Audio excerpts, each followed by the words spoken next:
¿Qué onda, amigos del misterio? El día de hoy estamos en la fundidora de hierro y acero de Monterrey, que ahorita ya es más un parque, realmente no es una fundidora de acero. Aquí, pues miren, les explico. Pasaron cosas bastante turbias. Entre 1900 y 1950 se cuenta que habían unas condiciones de trabajo terribles, o sea que realmente no tenían ni siquiera el material adecuado en cuanto a ropa para exponerse a esas temperaturas, que los hornos les quemaban la piel, habían personas que se autolavan o preferían que Es que no sacará el esco. Te está pasando lo te foco de la cama.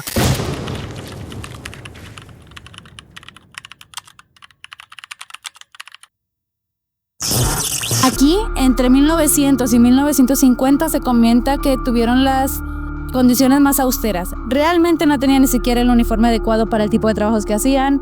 Las temperaturas de los hornos eran elevadísimas y muchas personas incluso preferían autoles o no sé, que estaban cargando algún horno, estaban teniendo algún tipo de trabajo, les para dejar de venir a trabajar, ya que ellos mismos comentaban que era más peligroso el venir a trabajar aquí que les para estar en sus casas. Así que amigos, acompáñenos esta noche, esperemos que muy escalofriante, para investigar si realmente todavía siguen habiendo aquí fantasmas, espíritus o algún tipo de energía residual que se haya quedado en el aire por las tragedias que sucedieron aquí. Yo soy Lupita. Yo soy Adrián y... Esto es Obedia. A ver, chicos, veníamos caminando por lo que es la misma parte del horno 3 y notamos que se prendió hasta el amarillo. En esta parte vamos a ir caminando un poquito con el EMF, ya que pues por aquí también suele haber un poquito de actividad, ya que lo que realmente hizo que cerrara la fundidora de hierro en 1900 y cachito, te lo pongo en la pantalla, fue un accidente donde murieron 14 trabajadores al instante porque les cayó hierro fundido encima. Entonces esa tragedia sucedió en esta parte entre el horno 3 actualmente y la nave Lewis. Vamos a investigar.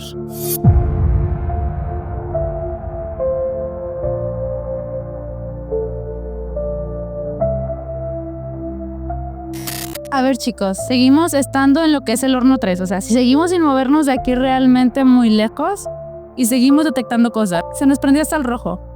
Y quiero mostrárselos, o sea, quiero que caminen en este pedacito conmigo para ver si realmente hay algo o no.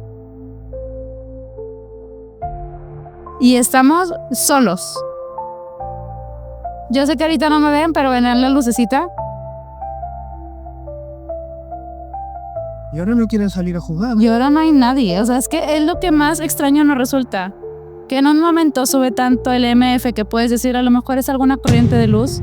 Buscamos la corriente de luz y no hay corriente de luz y ya no regresa. Lo que más raro se nos hace es cómo puede brincar de repente de estar una lucecita a 5 y de repente ya nada. Porque si siguiera subiendo buscamos a lo mejor la fuente de energía de donde pueda venir eso y puede ser algún cable de electricidad o lo que sea. No hay nada y por más que seguimos caminando por aquí, no hay nada. Y ahorita en un momento prendió aquí al lado de la roca, en rojo. Nada. Amigos del misterio, cuando estábamos investigando por esta zona, inexplicablemente nos falló el audio. O quizás no. Juzguen ustedes mismos. En ese momento estábamos a un lado del horno 3, uno de los lugares afectados por aquel incidente. En esta imagen que te dejo en pantalla, te mostramos en qué punto es exactamente. Lo extraño es que fallase el audio, ya que eso lo grabamos prácticamente seguido a la introducción. Misma cámara, mismo micrófono, misma configuración, todo. Más adelante también nos falla el audio, pero ahí reconocemos que sí fue nuestro error. Si te gustan las investigaciones paranormales, no dudes en suscribirte a Fobopedia y así, junto a nosotros, descubrir los misterios que nos rodean. También tienes la opción de hacerte miembro para recibir contenido exclusivo y ser la primera persona en saber cuáles serán nuestros próximos pasos en este mundo lleno de misterios. Y por supuesto, déjanos tu like.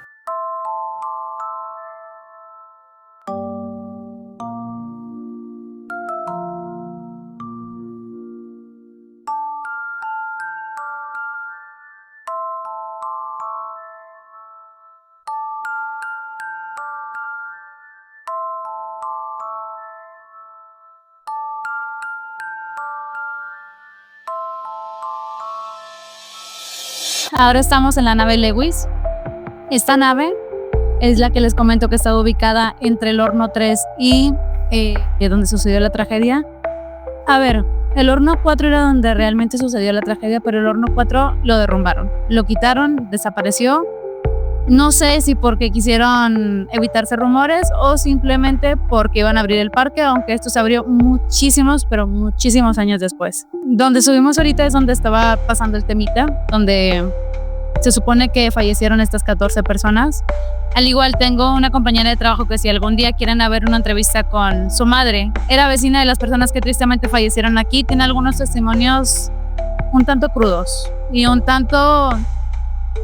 No sé, me doy cuenta que aquí a muchas empresas realmente no le importaban sus empleados y esta es una de ellas. Ahora sí estamos oficialmente en medio del horno 3 y la nave Lewis, exactamente o en los alrededores de donde pasó esta tragedia. Entonces vamos a caminar con el EMF, vamos a ver si detectamos algo y en donde detectemos un poquito de actividad queremos poner nuestra lámpara de detector de movimiento para ver si algo se acerca a ella. Acompáñanos. Vamos a poner aquí una imagen rápida porque no se llegó a grabar el sonido de una gran parte del video, la verdad. Pero desde hace rato llevamos en esta parte que es la parte de enfrente de la zona Lewis, de la nave Lewis. Y esto lleva al rojo. Al rojo. Nos lleva acompañando un rato, lo van a ver en las imágenes, donde hasta le llegamos a decir si tal cosa prende al rojo, estaba hasta el amarillo nada más. Nos fuimos a otra zona y estaba en verde.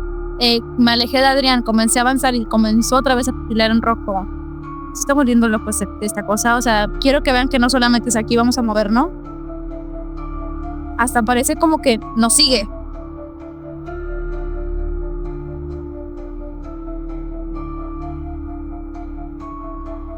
Para. Si estás aquí cerca, prende hasta el rojo. Si estás aquí cerca, prende hasta el rojo. Creo que ahora no quiere. Ahora no quiere, ahora se ha puesto tímido. Sí. Yo creo que dijo, joder, no me grabaron la primera vez porque es la segunda. Pero o sea, en esta zona, lo pueden notar, lo pueden ver, está descampado. No hay electricidad, aquí no hay nada, está descampado. Y esto no deja de titilar por más que nos movamos a un lado, a otro.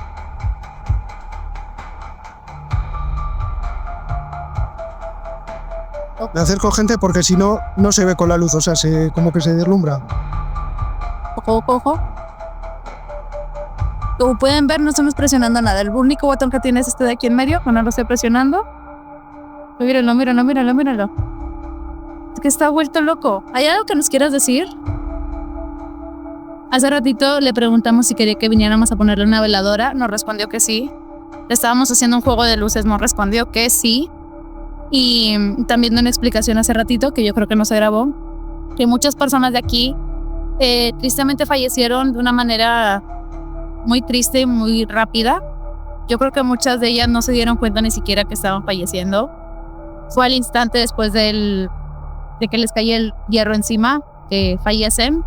Entonces también yo creo que aquí hay muchas personas que quieren buscar lo que es la paz, que quieren buscar una lucecita. Entonces también por eso les prometimos que la próxima que vengamos les vamos a traer una veladora. En algunos otros videos, en los foros, en las profundidades del internet, hemos llegado a ver que si te acercas mucho a esa zona, se nota como que la vibra pesada, oscura, tal. ¿Qué pasa? No nos queremos acercar con el IM porque no sé si se escucha. Hay un generador eléctrico ahí y 100% más lecturas falsas, el IM. Este terreno parece solo eso, un descampado, una zona abierta entre el horno 3 y la nave Lewis, como tantas otras dentro del Parque Fundidora. Pero quien conoce la historia sabe que aquí estaba el horno 4, el mismo donde, en 1971, murieron al menos 17 obreros bajo una lluvia de acero fundido. Y aunque ya no queda ni una estructura, el lugar guarda algo, como si el suelo mismo recordara. Esa noche solo estábamos Lupita y yo. Había gente aún en el parque, a lo lejos.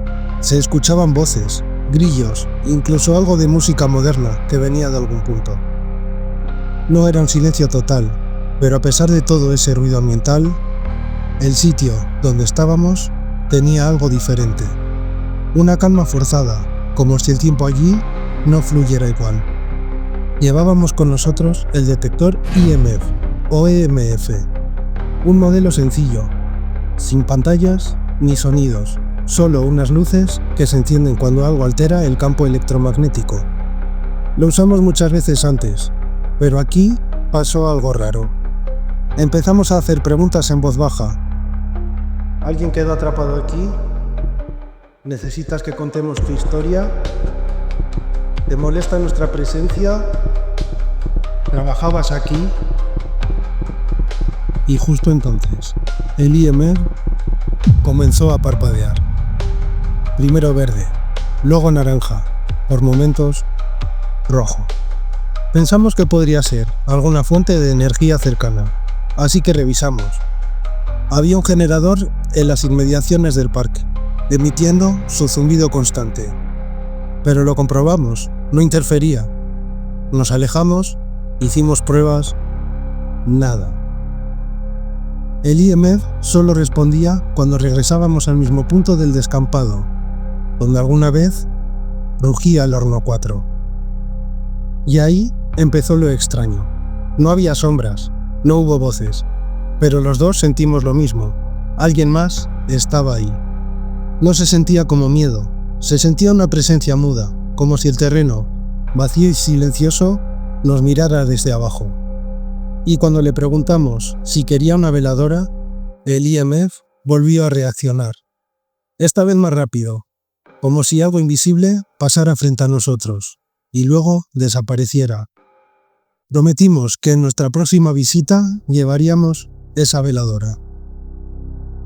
No sabemos quién está ahí, pero sí sabemos esto. Ese lugar, aunque ahora parezca inofensivo, aunque no quede ni una tuerca del viejo horno, aún guarda algo. Porque cuando algo tan fuerte ocurre en un sitio, no se borra solo con demolerlo. Hay heridas que siguen abiertas, aunque nadie las vea. Y eso lo vivimos esa noche. Porque ya lo sabes, detrás de lo visible siempre hay algo más.